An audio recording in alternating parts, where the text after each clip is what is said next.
Si te gustan juegos como Darkest Dungeon, Slay Spare, entonces necesitas ver esta reseña, ya que Deep Sky Derelicts cuenta con muchos detalles inspirados en estos juegos y ahora te cuento el porqué. A grandes rasgos, Deep Sky Derelicts es un juego de RPG de mazmorras, con ciencia ficción y un combate de turnos basado en cartas. Actualmente está disponible para PlayStation 4, PlayStation 5, Nintendo Switch, Xbox Series y la PC. En mi opinión es un juego ideal antes de que inicies a jugar Darkest Dungeon para que puedas familiarizarte con este género, pero si ya lo jugaste, entonces este lo disfrutarás sin problema. Y por cierto, el juego viene traducido al español. Eres un típico paria mercenario buscando qué comer y sobrevivir en un vasto universo distópico, y todo comienza cuando el subgobernador te manda a ti y otros dos mal encachados mercenarios a buscar una nave nodriza alienígena que ha estado perdida, que es prácticamente imposible de encontrar, con la promesa de que si la llegan a encontrar, podrán ir a un planeta paradisíaco a que se retiren y vivan la vida que merecen con todos los gastos pagados de por vida. Si me lo preguntan, para mí la historia es meramente una excusa para embarcarnos en esta aventura espacial, en busca de la fama y la fortuna, ya que se siente muy plana y sin profundidad. Durante nuestra travesía encontraremos personajes con los cuales podremos tener conversaciones interesantes y en ocasiones un tanto bizarras, ya que se pueden obtener misiones secundarias, comprar suministros, echar pleito por quiénes son los cazarrecompensas más piochas de la galaxia o incluso entablar amistades con ellos para luego irnos a pistear. Al iniciar la partida tendremos que elegir a 3 personajes de entre varias clases. Entre ellas está el líder, que es un personaje balanceado enfocado en el soporte, el matonco, el cual fue mi personal favorito, porque es uno de los tanques del juego y posee una gran fuerza, lo único malo es que no tiene ataques a distancia. El rastreador, que viene siendo un personaje rápido y letal con alto porcentaje, algo así como un asesino. El técnico, que es el que se encarga de que nuestros escudos no caigan y podemos aguantar todas las peleas. El manitas, que es el clásico ladrón que siempre vamos a encontrar y se va a encargar de robar cartas en este caso, y esto es por mencionar alguna de las clases. Cada clase contará con un set de cartas predeterminado que posteriormente lo podremos ampliar con armas, herramientas y escudos. Pero cuando nuestro personaje alcance el nivel 3 podemos tener acceso a una especialización de la clase, que si hacemos las combinaciones correctas no se imaginan el daño que pueden causar. Se hacen personajes bastante chiludos que acabarán con los enemigos en cuestión de pocos turnos. Estas especializaciones darán acceso a nuevas cartas. Tenemos que tener en cuenta que antes de aplicar los puntos que nos den cuando subamos de nivel, debemos de prestar mucha atención porque solamente contamos con una cantidad de puntos para subir todas nuestras habilidades, así que jamás vamos a poder tener un personaje al máximo. Contaremos con una base principal donde encontraremos varios edificios que nos ayudarán a sobrevivir a esta travesía. Tenemos una clínica donde podremos curar a nuestros personajes por una módica cantidad de dinero, pero esto va a variar dependiendo qué tanto daño haya sufrido. Asimismo, aquí podemos cambiar la apariencia de nuestro personaje si al inicio de la partida no nos gustó cómo se ve, y esto es totalmente gratis, así que no se preocupen. También podremos redistribuir los puntos y a la mera hora que vimos que nuestro build no nos gustó, entonces lo podemos cambiar, nos va a costar dinero. Y por último, podremos aplicar mejoras por medio de implantes para nivelar los combates. Los primeros son bastante baratos, pero tienen una gran contraparte y siempre nos va a dar algo negativo, pero podremos desbloquear más adelante avanzados que no nos penalizarían, pero no tendremos que soltar una muy buena cantidad de dinero para conseguirlo. Pero no te preocupes, porque si no te convence el implante que les pusiste, lo podrás cambiar, pero tendrás que volver a pagar. Estos implantes los tendremos que desbloquear en el taller de investigación, donde podremos mejorar varias cosas que nos facilitarán la exploración de las naves. Esto como hacer que nuestro escáner llegue más lejos, cargar con más celdas de energía, ampliar nuestro almacén para no estar regresando cada rato a la base a vender lo que recogemos. También podemos desbloquear una fábrica de armas, y esto es algo nuevo para el DLC, ya que aquí podremos construir armas de cualquier clase. Ocupamos donarle el ítem que queremos crear para poder desbloquear y posteriormente habrá que pagar. Esto va a ser muy aleatorio cada que lo pidamos, y en la taberna podremos aceptar misiones secundarias las cuales son bastante bien pagadas o cambiar nuestros personajes. Solo tengan en cuenta que nuestro equipo siempre va a ser de 3, así que queremos reclutar uno nuevo, primero tenemos que echar a uno.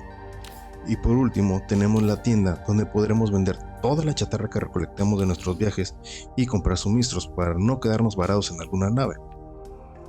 En algunas ocasiones, cuando regresemos de explorar, nos podremos topar con personajes que nos quieran vender objetos muy misteriosos, cual es una moneda al aire, ya que no sabes qué te tocarán y puede ser que alguna basura y pudiste haber pagado un montón de dinero.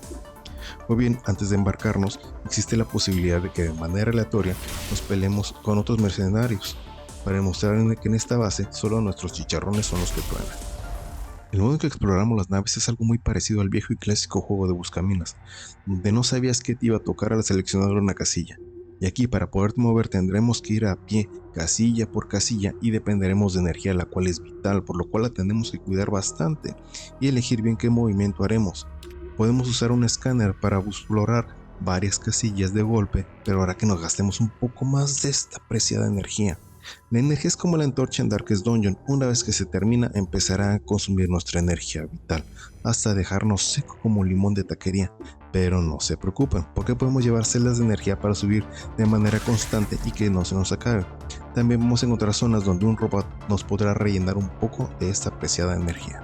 Para mí el combate es la parte más interesante del juego. ¿Recuerden que les dije que la energía es vital? Bueno, pues también vamos a gastar energía en cada combate, porque cada ataque nos consumirá un poco, así que nos va a interesar acabar rápidamente con ellos.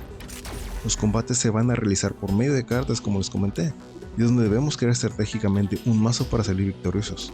El daño de las cartas no solo dependerá del poder del arma que estemos usando, también nos va a depender mucho de qué tan alto tengamos el status que use la carta. Por ejemplo, una carta de ataque hará un poco más de daño si nuestro ataque de arma lo tenemos arriba de lo normal, o bien una carta mental podrá aplicar con mayor facilidad estatus negativos a los enemigos si nuestro estatus mental es elevado.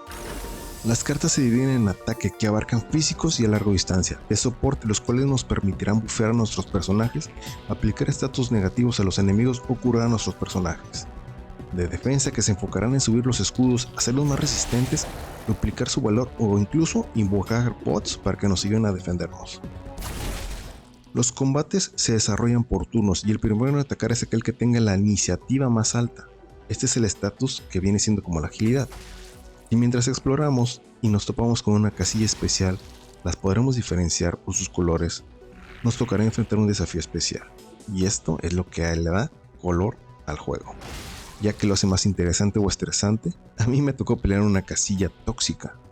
Lo que sucede es que ahí no puedes restablecer tus escudos de ninguna forma, pero esto también aplica al enemigo, entonces hace un poco más divertida la pelea. Y también me tocó una casilla donde los disparos tienen un bajo porcentaje de acierto, y eso es por mencionarle alguna de las casillas especiales donde vamos a combatir. El juego también cuenta con una arena, la cual encontraremos en el menú principal, pero al acceder a ella iniciaremos una partida totalmente independiente, por lo cual no podremos usar a ninguno de nuestros personajes y tendremos que elegir nuevamente. Esto se lo recomiendo una vez que acaben toda la historia, ya que la arena es un reto en el cual iniciaremos nuevamente del nivel 1 y tendremos que ir caminando en una área muy pequeña donde tendremos que investigar y realizar combates. Al finalizar los combates seremos recompensados con un loot aleatorio y con algo de experiencia, pero tenemos que tener mucho cuidado porque nuestra salud no se va a poder restablecer y no contamos con ítems para restablecerla. La única forma de hacerlo es llegar a una zona donde nos darán a elegir si preferimos curarnos o tener una mejora para todo nuestro equipo. Debo decir que los combates son algo duros en esta parte, ya que son por oleadas y debemos de sobrevivir con el equipo que nos den y rezar porque nos den para nuestra clase, porque si no, debemos tener mucha suerte para salir vivo de la arena. El juego tiene un diseño en 2D y las peleas son contadas en forma de viñetas de los cómics, lo cual le da cierta frescura y originalidad al juego. Gráficamente es muy colorido y cuenta con un diseño bastante agradable y muy bien ambientado. Y existe una variedad decente de enemigos, aunque pueden llegarse a sentir bastante repetitivos, ya que el juego tiene una duración aceptable. A mi parecer, donde más coge el juego es en su música, ya que es muy poco memorable y solamente cuenta con 12 rolas. Se agradece que quisieran lograr la misma imitación del concepto en la música, pero no lo lograron. Terminé el juego y ninguna canción se quedó grabada en mi cabeza. En conclusión, chavos, me parece que Deep Sky Derelicts Definitive Edition cuenta con todo lo necesario si quieres comenzar a conocer el género de mazmorras o dungeon crawler. Para mí, la curva de dificultad no es muy alta, tal vez al inicio puede ser un poco retador, pero ya agarrándole la onda es un paseo en el parque. Es un buen juego, bastante entretenido y en ocasiones adictivos a pesar de la sencillez del juego. Si te llamó la atención Deep Sky Derelicts, te recomiendo que lo tengas en la mira y esperes una rebaja en el Steam, en la tienda de tu consola preferida, o si tienes la oportunidad y no quieres esperar, entonces adquiérelo de una vez, no te arrepentirás.